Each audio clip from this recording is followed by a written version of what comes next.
மின்சாரத்துறை அமைச்சர் நிர்மல்குமார் தற்போது செய்தியாளர்களை சந்தித்து வருகிறார். அதன் நேரடி காட்சிகளை பார்க்கலாம். சேர்க்கிறதுக்கான கேரிடார் இந்த மாதிரியான ஃபெசிலிட்டிஸ் போதுமானதாக இல்லை.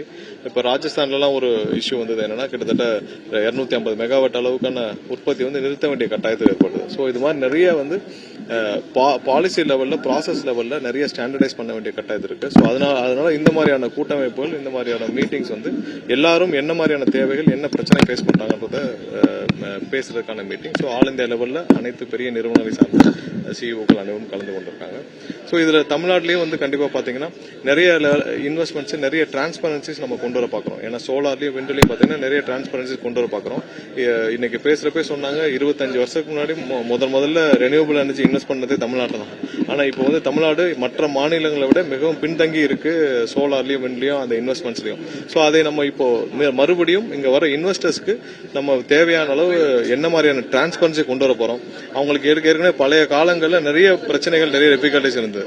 ஏன்னா அவங்க இன்வெஸ்ட் பண்ணோம்னா அவங்களுக்கு நேரடியாக எங்க இன்வெஸ்ட் பண்ணணும், யாரும் எந்த வித வெளிநபர் தலையீடும் இல்லாமல், அரசியல் தலையீடு இல்லாமல் பவர் ஜெனரேஷன்ஸ்ல சோலார் விண்டில் அவங்களோட இன்வெஸ்ட்மெண்ட்ஸ் ப்ராப்பரா அவங்க இன்வெஸ்ட் பண்றதுக்கான ஒரு தெளிவுகள் இல்லாமல் இருந்தது. அவங்க நடுவில் நிறைய பேர்கிட்ட பணம் கொடுத்துட்டோ, இல்ல அவங்களுக்கு தேவையான லோட் ஃப்ளோ ஸ்டடி, அவங்களுக்கு தேவையான கனெக்டிவிட்டி கமிஷன் பண்றது, அவங்களுடைய பவர் ஜெனரேஷன்ஸை நம்ம கமிஷனிங் பண்றதுல நிறைய இடத்துல அவங்களுக்கு பிரச்சனை இருந்தது. இடம் கிடைக்கிறது பிரச்சனை. ஏன்னா எங்கெங்கெல்லாம் அவைலபிலிட்டி இருக்குன்னு நம்ம பார்க்கணும். அந்த அவைலபிலிட்டி இருக்கிற ஏரியாவில் அவங்களுக்கு ஃபர்ஸ்ட் இடம் கிடைக்கணும். ஸோ அதை தனியார்கள் நிறைய பேர் கொள்முதல் செஞ்சு 100 ஏக்கர் 200 ஏக்கர் வாங்கி அவங்களே அங்க ஆதிக்கம் செலுத்தி வெளியிலிருந்து யாரும் இன்வெஸ்ட் பண்ண முடியாத அளவுக்கு கடந்த சில ஆண்டுகளாக அது பார்க்கப்பட்டது. ஸோ அது எல்லாம் களையப்பட்டு இப்பதான் நம்ம அதெல்லாம் கம்ப்ளீட்டா லோட் ஃப்ளோ ஸ்டடி எல்லா இடத்துலயும் பண்ணிட்டு இருக்கோம். எங்கெங்கெல்லாம் இந்த மாதிரியான ஒரு தனிநபர்கள் புரோக்கர்லாம் சேர்ந்து இன்வெஸ்ட் பண்ணி அவங்க பிளாக் பண்ணி வச்சிருக்காங்களோ அதெல்லாம் ரிலீஸ் பண்ற பணிகள் நடந்துட்டு இருக்கு. நிறைய பேர் தன்னிச்சையாக அவங்களே ஆதிக்கம் செலுத்தி யாரும் இன்வெஸ்ட் பண்ணா பாத்துக்கிட்டாங்க.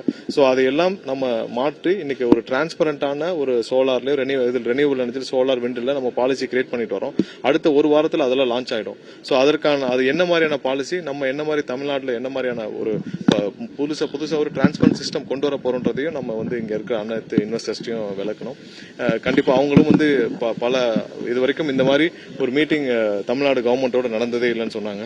இதெல்லாம் நம்ம செய்ய வேண்டும். கண்டிப்பா அவங்களுக்கும் நம்ம என்ன மாதிரி இந்த கவர்மெண்ட், நம்மளுடைய முதல்வர் தலைமையிலான அரசு அவங்களுடைய விஷன் நெக்ஸ்ட் ஃபியூச்சரிஸ்டிக்கா அடுத்த 25-30 வருஷத்துக்கு எதை நோக்கி நம்ம பயணிக்கிறோம், என்னென்ன திட்டங்கள் கொண்டு வர போறோம், வர்ற இன்வெஸ்டர்ஸ்க்கு, அதுவும் பவர் ஜெனரேஷன்ல இருக்கிற இன்வெஸ்டர்ஸ்க்கு நம்ம என்ன மாதிரியான ஒத்துழைப்புகளை கொடுக்க போறோம்ன்றதை நம்ம தெளிவுபடுத்தி இருக்கிறோம்.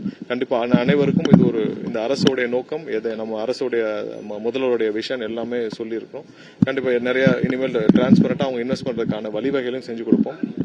இதன் மூலமா தான் நம்ம அடுத்த வர்ற ஆண்டுகள்ல நம்மளுடைய மின் தேவையை நம்ம பூர்த்தி செய்ய முடியும். ஸோ நம்ம பேட்டரி ஸ்டோர்டு சோலாரையும் பேட்டரி ஸ்டோர்டு விண்ட் பவரையும் நம்ம முதல் கட்டமாக எனேபிள் பண்ண போறோம். ஏன்னா நிறைய இடத்துல ப்ராப்பர் லோட் ஃப்ளோ ஸ்டடி பண்ணாம நிறைய இடத்துல அவங்க முதலீடுகள் செய்யப்பட்டிருக்கு. ஸோ அதெல்லாம் நம்ம யார் எப்படி பண்ணிருக்கோம், எவ்வளவு லோட் ஃப்ளோ எவ்வளவு ஃப்ரீயா இருக்கு, நிறைய இடத்துல யார் சும்மா பிளாக் பண்ணி வச்சிருக்காங்க, இது எல்லாத்தையும் கணக்கீடு பணிகள் நடந்துட்டு இருக்கு. அதெல்லாம் ரிலீஸ் பண்ண பிறகு அதுவரை பேட்டரி ஸ்டோர்டு சோலாரையும் பேட்டரி ஸ்டோர்டு விண்டையும் விண்ட் பவரையும் நம்ம முதல் கட்டமாக எனேபிள் பண்ண போறோம். ஸோ அது ஒரு வாரத்தில் அந்த சிஸ்டம் அப்ளிகேஷன் வெப்சைட் லான்ச் ஆயிரும். ஸோ அதற்கான பணிகள் அனைத்தும் நடைபெற்று வருகிறது. கண்டிப்பா இன்வெஸ்டர்ஸ் அனைவருக்கும் கண்டிப்பாக அவர்கள் எதிர்பார்த்த விஷயத்தை நம்ம செய்து கொடுப்போம்னு சொல்லியிருக்கோம்.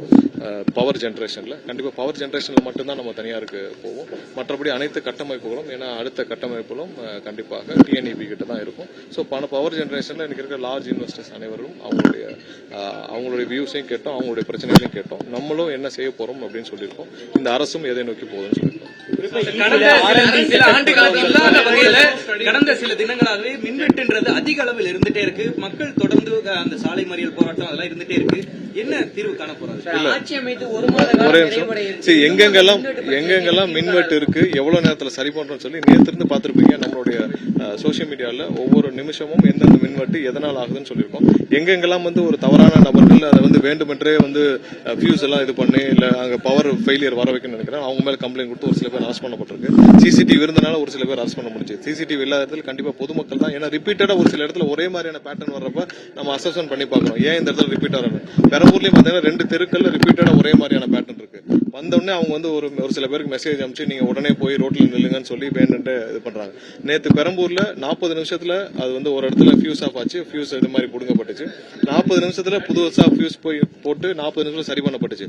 ஆனால் அது ஒரு சில பேர் தூண்டுதல் பேர்ல அவங்களை கொண்டு போய் ரோட்ல கொண்டு வந்து பிரச்சனை பண்ணாங்க. சோ இதே தான் நேத்து மடிப்பாக்கத்துல அரும்பாக்கத்துல ஒரு இடத்துல வயர் கட் ஆகி 11 டிரான்ஸ்ஃபார்மர் பாதிக்கப்பட்டுச்சு. அதையும் துரித நேரத்தில் அவங்க வந்து நம்மளுடைய ஃபீல்டில் இருக்க டீம் போய் சரி பண்ணாங்க. சோ எங்கெங்கெல்லாம் எதனால பிரச்சனைகள் வந்து சரி பண்றோம், ஒரு சில இடத்துல வேண்டுபட்டே செய்யப்படும் விஷயங்களையும் நம்ம வந்து யாரெல்லாம் கண்காணிக்கோடு பிடிக்கப்படுதோ அதெல்லாம் பண்றோம். பொதுமக்களும் எங்களுக்கு இதுல ஒத்துழைப்பு தரணும். ஏன்னா எங்க இதுல ரிப்பீட்டடா வருதுன்னா அவர்களும் என்ன பிரச்சனை அண்டர்ஸ்டாண்ட் பண்ணிட்டு, ஏன்னா சிசிடிவி இருக்குன்னா ஒரு சில பேரை பிடிச்சோம். சிசிடிவி இல்லாத ஏரியாக்கள்ல பொதுமக்களுடைய ஒத்துழைப்பும் அவங்களும் ஓரளவு யாரையாவது இந்த மாதிரி சந்தேகப்படும் நபர் இருந்தால் கண்டிப்பாக தெரிவிக்க வேண்டும் என்று கேட்டுக்கொள்கிறேன்.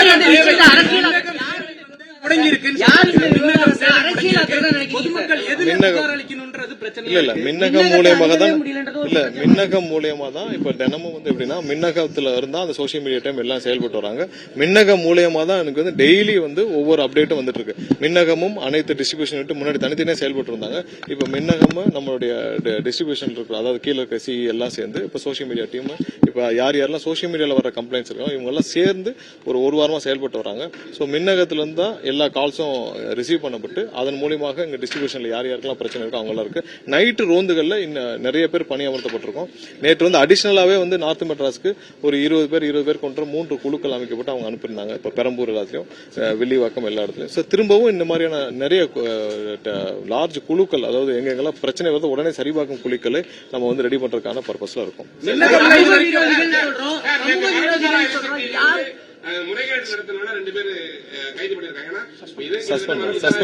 வரும் மீட்டிங் சரி. ஆனா பல்வேறு இவங்களுக்கு வந்து நிறைய இருந்தாரு அந்த அதிகாரிகள். ரெண்டு சென்டர், அதாவது உடுமல்பேட்டு திருநெல்வேலி 2 சென்டர்ல தான் இதுக்கு முன்னாடி வந்து ரெனியூவல் எனர்ஜிக்கான அனைத்து அப்ரூவலும் நடந்துட்டு வந்தது. சோ இந்த சென்டர்ல இருந்து நடக்க வேண்டிய அனைத்து பணிகளையும் இப்ப ஹெட் ஆபீஸ்ல இருந்து பண்றதுக்கான மாறுதலை செஞ்சிருக்கோம். ஏன்னா நிறைய பேர் இந்த சென்டரை வந்து சில தனிநபர்கள், தனியார்கள், தனியான கன்சல்டன்ஸ் அவங்க எல்லாம் அவங்களோட இன்ஃபுளுன்ஸும் இன்டர்வென்ஷன்ஸும் அதிகமா இருந்தது. சோ அதனால இந்த 2 சென்டரையும் டிஸ்மேண்டில் பண்ணிட்டு இன்ஜினியரிங் மட்டும் அங்க யாரெல்லாம் இன்ஜினியரிங், அதாவது ஃபெயிலியர்ஸ் அட்டன் பண்ற இன்ஜினியர்ஸ்க்கு மட்டும் மத்த இடத்துக்கு பிரிச்சு அமைச்சிட்டு தேவையான அனைத்து அப்ரூவலும் ஹெட் ஆபீஸ்ல செய்யறதுக்கான அனைத்து வேலைப்பாடுகளும் 2 வாரமா நடந்து அதற்கான பணிகள் இனிமேல் இப்ப நேத்துல இருந்து எல்லா அப்ரூவல்ஸும் நம்ம இங்க இருந்தா பண்ணிட்டு இருக்கோம். சோ யாரெல்லாம் நம்ம ஏற்கனவே நிறுத்தி வச்ச கமிஷனுக்கு பெண்டிங் இருந்த நிறுத்தி வச்ச அந்த அப்ரூவல்ஸ் எல்லாமே இந்த ரீநேம் பண்றது, அப்புறம் ரீபவரிங் பண்றது, இது எல்லாத்தையும் நேத்து இருந்து அப்ரூவல் வந்து இங்க இருந்து கொடுக்கப்பட்டது. நன்றி.